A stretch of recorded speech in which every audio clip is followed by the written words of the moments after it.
भारत और कनाडा के रिश्ते खालिस्तानी आतंकवादी हरदीप सिंह निज्जर हत्याकांड को लेकर निचले स्तर पर चले गए। पश्चिमी देश कनाडा अपने सहयोगियों को भी भारत के खिलाफ एकजुट करने लगा।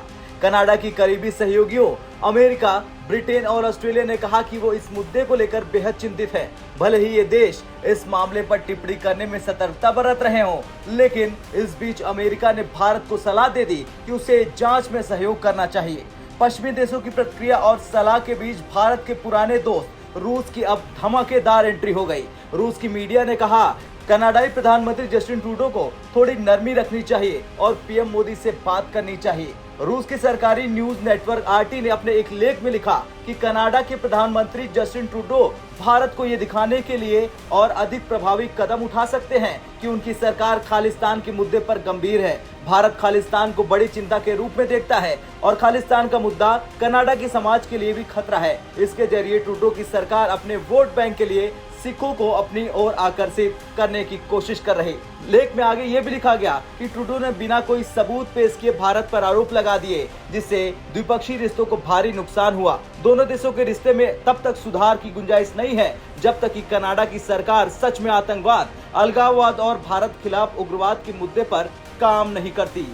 G20 शिखर सम्मेलन के दौरान कनाडाई प्रधानमंत्री की प्रधानमंत्री नरेंद्र मोदी से तीखी झड़प हुई थी।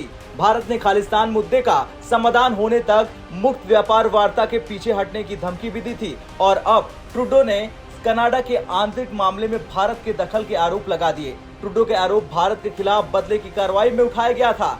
उन्होंने सार्वजनिक रूप से कहा था कि वो खालिस्तान के मुद्दे पर भारत के साथ व्यापार वार्ता रोक देंगे। हालांकि कनाडा का इस मामले को लेकर अमेरिका, ब्रिटेन और अन्य देशों से बात करना अप्रत्याशित था और इसके बाद बात द्विपक्षीय मामले तक नहीं रह गई।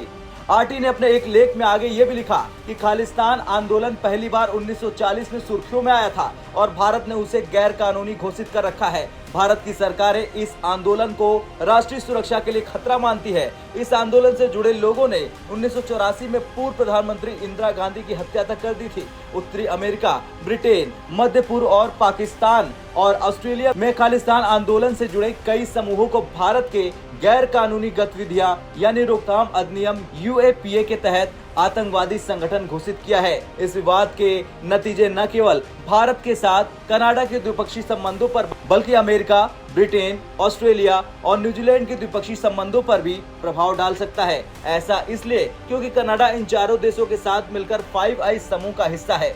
खैर, जिस तरह से भारत कनाडा के तनाव के बीच रूस की एंट्री हुई, उसके बाद अमेरिका की तो मानो नींद ही उड़ गई और एक बार फिर से ये तय हो गया कि रूस भारत एक साथ आकर अब खालिस्तान मुद्दे का अंत जरूर कर देंगे। ब्यूरो रिपोर्ट, भारत तक।